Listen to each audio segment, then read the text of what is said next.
வயதான காலத்தில் கவனிக்க ஆள் இல்லை என மனமுடைந்து போன வயதான தம்பதி எடுத்த விபரீத முடிவுதான் அந்த பகுதி மக்களை மிகுந்த சோகத்தில் ஆழ்த்தியுள்ளது. இந்த சம்பவத்தில் கணவனின் கண் முன்னே மனைவி துடிதுடித்து பலியானார். கண்ணீருடன் மனைவிக்கு விடை கொடுத்த கணவனின் உயிர் ஊசலாடி கொண்டிருப்பதுதான் காண்போரையும் கண்கலங்க வைத்துள்ளது. மயிலாடுதுறை அருகே உள்ள நீடூர் பகுதியை சேர்ந்தவர் இளங்கோவன். இவரது மனைவி செந்தாமரை. இவர்களுக்கு 2 மகள்களும் 1 மகனும் உள்ளனர். இளங்கோவனுக்கு 15 ஆண்டுகளுக்கு முன்பு பைபாஸ் அறுவை சிகிச்சை செய்யப்பட்டுள்ளது.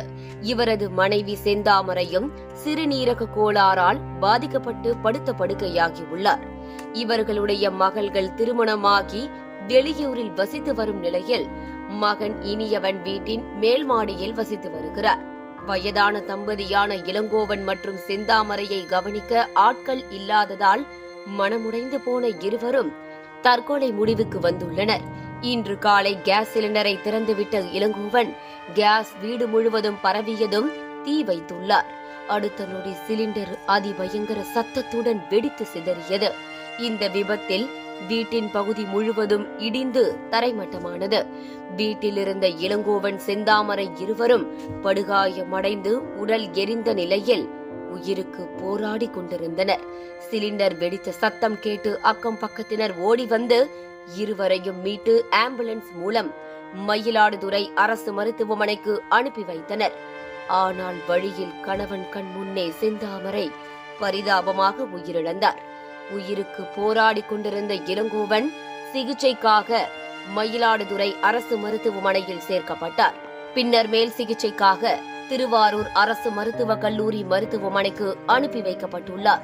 இந்த சம்பவம் குறித்து வழக்கு பதிவு செய்த போலீசார் விசாரணை மேற்கொண்டு வருகின்றனர். வயதான காலத்தில் தங்களை கவனிக்க ஆள் இல்லாததால் சிலிண்டரை திறந்துவிட்டு தற்கொலைக்கு முயன்ற போது கணவன் கண்முன்னே மனைவி பலியான சம்பவம் அப்பகுதி மக்களிடையே சோகத்தை ஏற்படுத்தியுள்ளது. தற்கொலை எதற்கும் தீர்வல்ல. மன அழுத்தம் ஏற்பட்டாலோ தற்கொலை எண்ணம் வந்தாலோ அதிலிருந்து விடுபடுவதற்கு தமிழக சுகாதார சேவை உதவி மையம் 104, ஸ்னேகா தற்கொலை தடுப்பு உதவி மையம் 044246400550 ஆகிய எண்களை அழைக்கலாம்.